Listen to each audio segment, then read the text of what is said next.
Hello.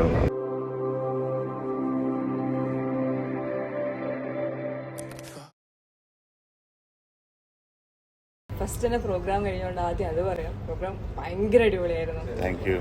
നമുക്ക് ആദ്യം ഒരു ഹോപ്പ് ഉണ്ടായിരുന്നു, ലൈക്ക് ജസ്റ്റ് ചേട്ടൻ വന്നാൽ ഇങ്ങനെ ഉണ്ടാവും. പക്ഷെ നമ്മൾ ആൾക്കാരുടെ പിച്ച് ചെയ്യുമ്പോൾ തന്നെ അവർക്കുള്ള റെസ്പോൺസ് നമുക്ക് മനസ്സിലാവുന്നുണ്ടായിരുന്നല്ലോ. പക്ഷേ ഇന്നലെ ഭയങ്കര ഓവർവെൽമിംഗ് ആയിട്ട് നല്ലതായിരുന്നു. ചേട്ടൻ എന്താ ഫീൽ ചെയ്തത്? എനിക്കും സെയിം ആണ് ഫീൽ ചെയ്തത്. ഒത്തിരി നല്ല ഒരു ബാച്ചിനെ കിട്ടി നമുക്ക് വൈബ് ചെയ്യാനായിട്ട്. പിന്നെ എല്ലാവരും പാട്ട് ഇഷ്ടപ്പെടുന്നവരായിരുന്നു. ഞാൻ ഉദ്ദേശിച്ചതിനെക്കാട്ടിലും മലയാളം ക്രൗഡ് ഒത്തിരി ഉണ്ടായിരുന്നു. ഞങ്ങൾ അത്രയും പ്രതീക്ഷിച്ചില്ല, പക്ഷെ അതിനെക്കാട്ടിലും മുകളിലുണ്ടായിരുന്നു. എല്ലാവരും ഞങ്ങളുടെ കൂടെ ഫുള്ളും പാടുന്നൊരു അനുഭവം ഉണ്ടായിരുന്നു.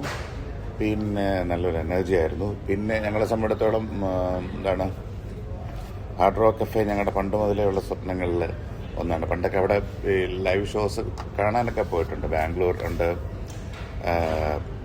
അപ്പം ഞങ്ങൾക്ക് ഹാർഡ് റോക്ക് കഫേയിൽ പ്ലേ ചെയ്യുന്നത് എപ്പോഴും ഭയങ്കര ഇഷ്ടമായിട്ട് ഉള്ള സാധനം. ഞങ്ങളുടെ ക്രേസി ഒരു പ്ലേസാണ് ഹാർഡ് റോക്ക് കഫേ. എക്സാമ്പിൾ ഞാൻ അവിടെ ജസ്റ്റ് മെൻഷൻ ചെയ്തായിരുന്നു.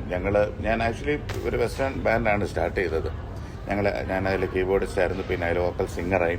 അന്ന് ഞങ്ങൾ സ്ഥിരം പാടിക്കൊണ്ടിരുന്ന ഒരു സോങ് ഉണ്ട്, ഒരു ഡേവിഡ് ബോബി. അദ്ദേഹത്തിൻ്റെ ഗിറ്റാറൊക്കെ ഇന്നലെ ഇവിടെ ഉണ്ടായിരുന്നു. ഒത്തിരി ഞങ്ങൾ ഉച്ചപോലെ സൗണ്ട് ചെക്ക് മുതലേ രസമായിരുന്നു. പിന്നെ എനിക്ക് ഇൻട്രസ്റ്റിംഗ് ആയിട്ട് തോന്നിയ മറ്റൊരു കാര്യം, സാധാരണ നമ്മൾ ക്ലബ്ബുകളിൽ പോകുന്ന സമയത്ത് പോലെയുള്ള ഒരു സൗണ്ട് സപ്പോർട്ട് ആയിരുന്നില്ല. ഇന്നലെ കുറച്ചുകൂടെ വളരെ ബെറ്ററായിട്ടുള്ള ഒരു സപ്പോർട്ടീവ് ഒരു സൗണ്ടാണ്. അപ്പോൾ ഇതാണ് ഹാർഡ് റോക്ക് കഫേയുടെ എക്സ്പീരിയൻസ്. പിന്നെ സിംഗപ്പൂർ ഞാനൊരു 15 വർഷം മുമ്പ് വന്നിട്ടുണ്ട്. 15 വർഷം മുമ്പ് ഞാനും സുരാജ് വെഞ്ഞാറമൂട്, അങ്ങനെ ഞങ്ങളുടെ കോളേജിൽ ഗോൾഡൻ ടാലൻസ് എന്ന് പറഞ്ഞൊരു ഗ്രൂപ്പുണ്ട്. അന്ന് ഞങ്ങൾ വരുന്ന സമയത്ത് സുരാജ് ആക്ച്വലി പോപ്പുലാരിറ്റിയിലോട്ട് വരുന്നതേ ഉള്ളൂ. ആ സമയത്ത് വന്നു. അതിനെക്കാട്ടി ഒത്തിരി ചേഞ്ച് ഇപ്പോഴേ കണ്ടു. പ്രത്യേകിച്ച് എയർപോർട്ടിലെയും ഒത്തിരി വ്ളോഗേഴ്സ് ഉണ്ടല്ലോ, അവരുടെയൊക്കെ കണ്ട് അതെല്ലാം കാണാൻ കഴിഞ്ഞു. ജസ്റ്റ് ഇവിടുത്തെ സ്ട്രീറ്റ്സും അതിൻ്റെ ഒരു ക്ലെൻലിനെസ് ഒക്കെ കാണുമ്പോൾ തന്നെ ഒരു ഏറ്റവും ബെസ്റ്റ് സിറ്റിയോ കൺട്രിയോ എന്നോ എന്തുകൊണ്ടെങ്കിലും വിശേഷിപ്പിക്കാം. ഇന്നലെ ഡാൻസ് ചെയ്തില്ലല്ലോ, ഫ്രണ്ടിലേക്ക് എത്താൻ സാധിച്ചില്ല.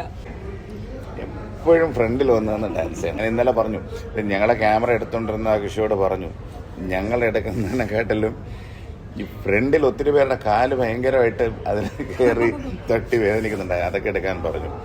പക്ഷെ ഓവറോൾ ഞങ്ങൾക്ക് എല്ലാവർക്കും നല്ലൊരു എക്സ്പീരിയൻസ് ആയിരുന്നു. പ്രത്യേകിച്ച് ഞങ്ങളുടെ കൂടെ പാടാൻ വന്ന 2 സിംഗേഴ്സ്, മീനാക്ഷിയും പിന്നെ ഒരു രേഷ്മയും വളരെ സപ്പോർട്ടായിരുന്നു.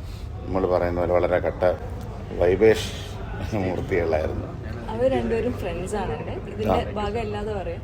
അപ്പം അവര് ഒരാഴ്ച മുന്നേ ചോദിക്കാൻ തുടങ്ങിയായിരുന്നു എങ്ങനെയായിരിക്കും, എങ്ങനെയുണ്ടാവും. പ്രൊഫഷണൽ സിംഗേഴ്സ് തന്നെയാണ്. ചേട്ടന്റെ കൂടെ പാടാനുള്ള എക്സൈറ്റ്മെന്റ് ഭയങ്കര വലുതായിരുന്നു. വളരെ നല്ല പെർഫോമൻസ് ആയിരുന്നു. നമുക്കതൊരു വളരെ ഒരു ആഡ് ഓൺ കിട്ടിയത് വളരെ സന്തോഷമായി. ഇന്നലെ എനിക്ക് തോന്നുന്നു അവിടെ ഉണ്ടായതിൽ ഒരാൾ പോലും ജാസ്തിയായിട്ടും പാടുമ്പോൾ കൂടെ പാടാതിരുന്നില്ല. ബാക്കിന്ന് പറഞ്ഞൊരു കമന്റ് എന്താ വെച്ചാൽ ഞങ്ങൾക്ക് പാട്ട് കേട്ടില്ല, ബാക്കി എല്ലാവരുടെയും പാട്ട് കേൾക്കും. മോണിറ്ററിൽ ഞാനിപ്പോൾ ഞങ്ങൾ രാവിലെ സംസാരിച്ചായിരുന്നു. മോണിറ്ററിൽ ഞങ്ങൾക്ക് പാട്ട് കേൾക്കുന്നത് വളരെ റെയറായിരുന്നു. അതുകൊണ്ടാണ് ഞാൻ മൈക്ക് എടുത്ത് പിന്നെ അങ്ങനെ അവരുടെ ഫ്രണ്ടിലോട്ടൊക്കെ അങ്ങനെ പിടിച്ച് വളരെ രസമായിരുന്നു. വളരെ എൻഗേജ് ആയിരുന്നു. ഞങ്ങളെല്ലാവരും ഒത്തിരി എൻജോയ് ചെയ്തു. നമ്മൾ ആക്ച്വലി മലയാളീസും തമിഴും ആയിരുന്നു കൂടുതൽ എക്സ്പെക്ട് ചെയ്യുന്നത്. പക്ഷേ പല കമ്മ്യൂണിറ്റീസും ഇന്നലെ അവിടെ ഉണ്ടായിരുന്നു. അവർക്കെല്ലാം ഭയങ്കര ഫേവറേറ്റ് സോങ്സും അതിലൊരുപാട് ഉണ്ടായിരുന്നു. അപ്പോൾ സിംഗപ്പൂർ ഒരുപാട് ഇഷ്ടമായ സ്ഥിതിക്ക് ഇനിയും പ്രതീക്ഷിക്കാം. സിംഗപ്പൂർ ആക്ച്വലി ഇപ്പൊ തൊട്ടടുത്തവരുടെ വേറെ വലിയൊരു കോൺസേർട്ട് വരുന്നുണ്ട്.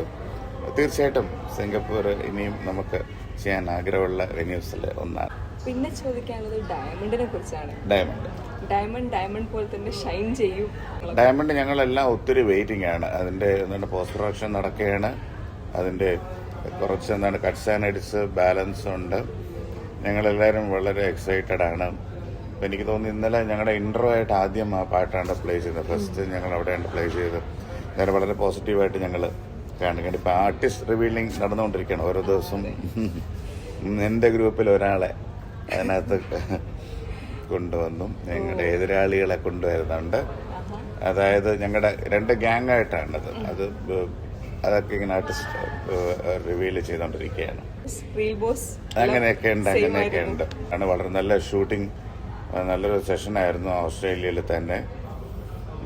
വളരെ എന്താണ് ഒരു വ്യത്യസ്തമായ ഒരു അറ്റ്മോസ്ഫിയർ ആയിരുന്നു. സാധാരണ ഒരു മലയാളം ആൽബംസ് പോലെ അല്ലാതെ കുറച്ചുകൂടെ ഒരു ഒരു ഒരു എന്താണ് ഒരു സിനിമാറ്റിക് അനുഭവം. വളരെ നല്ല ഒരു എനർജറ്റിക് ക്രൂ ഉണ്ടായിരുന്നു കൂടെ. എന്തുകൊണ്ടും ഞങ്ങളെല്ലാവരും പ്രതീക്ഷിക്കുന്ന ഒരു സംഭവം ഉണ്ടായിരുന്നു. ഉടനെ തന്നെ റിലീസുണ്ട്. വീഡിയോ കണ്ടായിരുന്നു, ഭയങ്കര അടിപൊളിയായിട്ട്.